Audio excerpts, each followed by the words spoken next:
මේ වීඩියෝ එක බලනවා කැමති නේද පන්තියේ පළවෙනියා වෙන්න? එහෙම නැත්නම් පන්තියේ දක්ෂම කෙනා වෙන්න? අද අපි කියලා දෙන මේ ටිප්ස් අනුව වැඩ කරොත් ඔයාලට පුළුවන් පන්තියේ දක්ෂම ශිෂ්‍යයා වෙන්න. එහෙනම් අපි යමු අද වීඩියෝ එකට.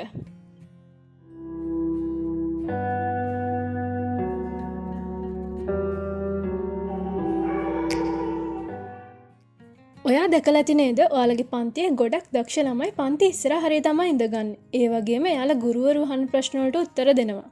ඒ වගේම එයාලට තේරෙන්නේ නැති දේවල් තිබ්බොත් එයාලා ගුරුවරුන්ගෙන් අහලා ඒ දේවල් ක්ලියර් කරගන්නවා.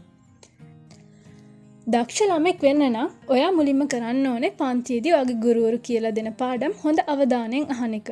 ඒ වගේම තමයි පුළුවන් හැම වෙලාවකම පන්ති ඉස්සරහ හරිය වාඩි වෙන්න ඕනේ.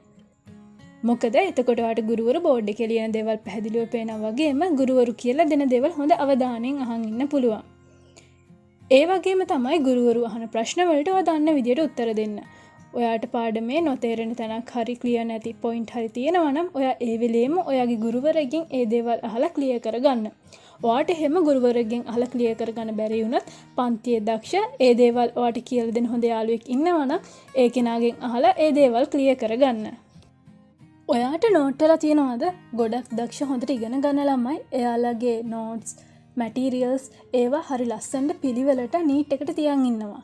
එයාලගේ නෝට්ස් බැලුවොත් ඒවයේ පොයින්ට් හරිම ක්ලියර්. අවශ්‍ය දේවල් එයාලා පිළිවෙලට ලියලා තියෙනවා. අන්න ඒ නිසා ඔයත් දක්ෂ ශිෂ්‍යයෙක් වෙන්න කැමති නම් ඔයාට උගන්වන වෙලාවට හොඳට අහන් ඉන්නවා වගේම ඔයාට ඒ වෙලාවට කියලා දෙන අත්‍යවශ්‍ය ඉම්පෝටන්ට් කියලා හිතෙන පොයින්ට් ඔයා නෝට් කරගන්න ඕනේ. ඔයා ලියන නෝට් එක පිළිවෙලට පැහැදිලිව ලියා ගන්නත් ඕනේ. විශේෂ කරුණක් තිබ්බොත් ඒවා හයිලයිට් කරන්න ඕනේ. ඔයාට ගුරුවරු ගන්න වෙලාවට මේ දේවල් කරන්න අමාරුයි නම් ඔයාට ඒ වෙලාවට පුළුවන් අවශ්‍ය මූලික දේවල් ඉන්ක්ලූඩ් කරලා ඩ්‍රාෆ්ට් නෝට් එකක් ලියා ගන්න. ඊට පස්සේ ඔයාට පුළුවන් ගෙදර ආවම ඒ දවසට අදාළව ඒ ලියාගත නෝට් එක බලලා ඔයාට අදාළ කොටස් අරගෙන අදාළ පොයින්ට් අරගෙන පැහැදිලිව ලස්සනට පිළිවෙලකට වෙනම පොතක ඔයාගේ නෝට් එක නෝට් ඩවුන් කරගන්න. මෙතනදී ඔයා ගුරුවරු කිව්ව හැමදේම ලියා ගන්න ඕනේ නෑ. එක්සෑම් එකට ඒ කියලා හිතෙන ඒ වගේම ගුරුවරු කිව්ව ගොඩක් වැදගත් පොයින්ට් තියෙනවා නම් අන්න ඒ දේවල් ඔයාට මේ නෝට් එකට ඉන්ක්ලූඩ් කරන්න පුළුවන්. පුරුද්දක් විදිහට ෂෝට් නෝට් වගේ හදන කෙනෙක් නම් ඔයාට පුළුවන් මේ නෝට් එක කරන ගමන්ම මේකේ තියෙන ඉම්පෝටන්ස් පොයින්ට් අරගෙන ඒ දේවල් ඉන්ක්ලූඩ් කරලා ඔයාගේ ෂෝට් නෝට් එක හදාගන්න. එතකොට ඔයාට අමුතුවෙන්ම එක්සෑම් එක කිට්ටු කරලා වෙනම නෝට්ස් හදන්න ඕනේ නෑ. මේ නෝට් එක මට එක්සෑම් එකේදී පාඩම් කරන්න පුළුවන්. ඊළඟ ටිප් එක තමයි ඔයාට දෙන හෝම්වර්ක් අසයින්මන්ට් වගේ දේවල් එදාම කරන්න. ඔයා ඉස්කෝලේ ඇවිල්ලා ගෙදර ආවට පස්සේ පොඩි බ්‍රේක් එකක් අරගෙන රිෆ්‍රෙෂ් වෙලා ඊට පස්සේ ඔයාට දුන්න හෝම්වර්ක් කරන්න ගන්න. ගොඩක් ලොකු වැඩක් නම් කොටස් වලට කඩලා ඒක කොටසින් කොටස ඉවර කරන්න. අන්තිම මොහොත වෙනකන් ඉන්න එපා. පුළුවන් නම් හෝම්වර්ක් කැලෙන්ඩර් එකක් මේන්ටේන් කරන්න.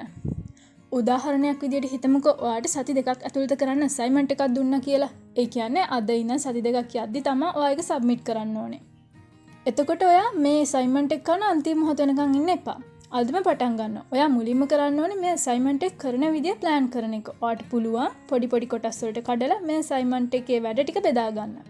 ඊට පස්සේ ඔයාට පුළුවන් හැමදාම දවසට පැය භාගයක් හරි පැයක් හරි මේ අදාළ වැඩ කරන්න. ඒ කියන්නේ ඔයා පොඩි කොටස් වලට කඩපු වැඩ එක දවසින් එක දවස කළා ඔයාට සති දෙක කම්ප්ලීට් වෙනකොට මේ අසයින්මන්ට් එක කම්ප්ලීට් කරලා ඉවර කරන්න පුළුවන්.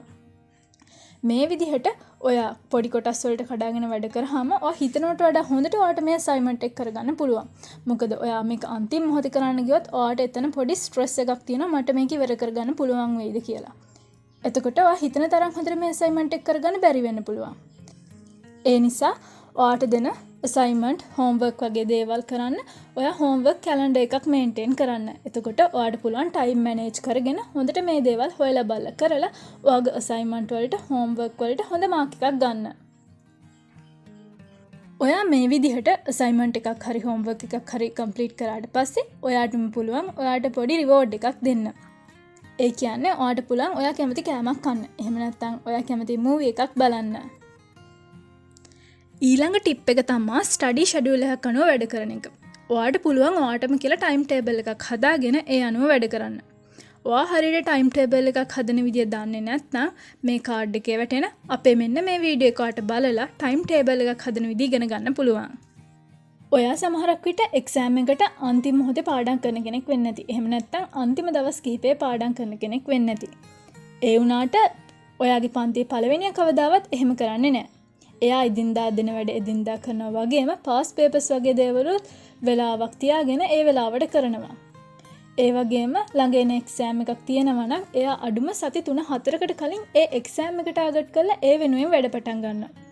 ඒ කියන්නේ එයා හැමදාම පාස් පේපර්ස් කරලා එයාගේ දිනදා වැඩ කරනවා වගේම එක්සෑම් එකක් ළඟ එනවා නම් ඒ එක්සෑම් එකට ළඟ අන්තිම මාසේ අන්තිම සති දෙක තුනේ එයා ඒ එක්සෑම් එක ටාගට් කරලා ඒකට ફોකස් කරලා තමයි එයාගේ වැඩ කරන්නේ. එයා ඒ අනුව කාලසටහනක් හදාගෙන දේවල් බෙදාගෙන ස්ටඩි කරන්න පටන් ගන්නවා. එතකොට ඒ වගේ කෙනෙක්ට එක්සෑම් එකක් ලඟ වෙලා අන්තිම මොහොතේ දැනෙන ස්ට්‍රෙස් එක අන්තිම මොහොතේ පාඩම් කරන කෙනෙක්ට සාපේක්ෂව ගොඩක් අඩුයි. ඔයත් පන්තියේ දක්ෂ ළමෙක් වෙන්න හිතන් ඉන්නවනම් එක්සෑම් එකට හොඳ ලකුණු ගන්න හිතන් ඉන්නවනම් අන්තිම මොහොත වෙනකන් ඉන්නේ නැතුව එදින්දා වැඩ එදින්දාම කරලා එක්සෑම් එකක් තියෙනවා නම් මාසෙකට කලින් ඒ එක්සෑම් එකට ફોකස් කරලා වැඩ කරන්න ගන්න. ඒ වගේම තමයි තවත් ගොඩක් වැදගත් දෙයක් තමයි හොඳ සෞඛ්‍යමත්ව ඉන්න එක. දවසට පැය 7ක 8ක හොඳ නිින්දක් අරගෙන පෝෂණීය ආහාර වේල් අරගෙන ඉස්කෝලේ යනවා ක්ලාස් යනවා පාඩම් වැඩ කරනවට අමතර ඔයා කැමති විනෝදාංශයක් කරන ගමන් ඔයාගේ පවුලේ අයත් එක්ක ඉන්නත් පොඩි කාලයක් වෙන් කරගන්න. ඔයාට ගැළපෙන විදිහට ඩේලි රුටීන් එකක් හදාගෙන ඒ අනුව වැඩ කරන්න. ඒ වගේම ඔයාට පුළුවන් නම් භාවනා කරන්න. හිත සංසුන් කරන ව්‍යායාම කරන්න.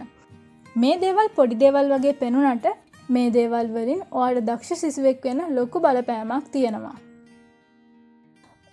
ඒ වගේම තමයි ඔයාට තියෙන අමාරු පාඩම් ඔයාගේ යාළුවන්ගෙන් අහලා ඒ දේවල් ක්ලියර් කරගෙන නැතිනේ.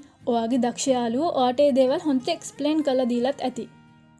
ඔයත් හොඳින් පාඩම් වැඩ කළා ඔයා දන්න දේවල් ඔයාගේ යාළුවන්ට කියලා දෙන්න. ඒකෙන් ඒ දේවල් ඔයාට මතක හිටිනවා වගේම තවත් ඔයාට ඒ දේවල් තේරුම් යනවා. ඒ වගේම මේ විදිහට ඔයා යාළුවන්ට උදව් කරනකොට ඔයාගේ යාළුවෝ අහන සමහර ප්‍රශ්න ඔයා දන්නේ නැති වෙන්න පුළුවන්. එතකොට ඔයා ඒවට උත්තර හොයන්න. හොයලා ඒ උත්තර ඔයාගේ යාළුවන්ටත් කියලා දෙන්න. ඒකිනුත් ඔයාට තව අලුත් දෙයක් ඉගෙන ගන්න පුළුවන්. පන්තියේ පළවෙනියා වෙනවා කියන එක හිතන තරම් ලේසි වැඩක් නෙමෙයි. ඒත් ඔයා මහන්සියලා වැඩ කරොත් ඒක කරන්න බැරි වැඩකුත් නෙමෙයි. අනික ඔයාගේ ටාගට් එක තියෙන්න ඕනේ පන්තියේ පළවෙනියා වෙනවා කියලා නෙමෙයි. ඔයා දැන් ඉන්නට වඩා ගොඩක් දක්ෂ ශිෂ්‍යයෙක් වෙනවා කියන එකට. ඔයත් මේ ටිප්ස් යූස් කරලා බලන්න. සති කිහිපයක් මාස කිහිපයක් යද්දී ඔයාටම ඔයාගේ වෙනසක් දැනෙවි. ඔයාගේ වෙනස ඔයාගේ අනිත් යාළුවන්ටත් දැනගන්න කමෙන්ට් එකකින් අපිට කියන්න. ඔයා මේ වීඩියෝ එකට කැමති නම් අපේ වීඩියෝ එක ලයික් කරන්න. අපේ channel එක subscribe කරන්න. ආයෙත් දවසක මේ වගේ වටින වීඩියෝ එකකින් හමු වෙනතුරු ඔබට සුබ දවසක්. ආයෙත් දවසක මේ වගේ වටින වීඩියෝ එකකින් හමු වෙනතුරු ඔබට සුබ දවසක්.